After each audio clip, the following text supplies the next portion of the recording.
The Meghalaya government is working out the tender to select a new firm to run the 108 ambulance service, and the process is expected to be completed by September. Talking to reporters after the meeting, Health Minister Appoint said that they will again meet the employees in October to brief on them the status of the tendering process. Currently, the service is being run by the State National Health Mission.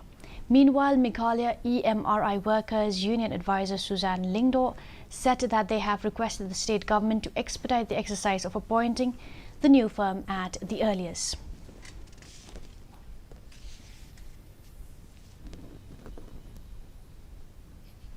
Themselves have made this known to the 108 Workers Union that it will take till September.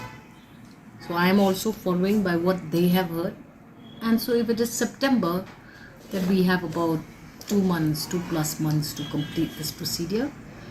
Plus minus, if any other things change during this process, we'll be able to communicate again when I meet them sometime around the 15th of October. Let us see. I will update them.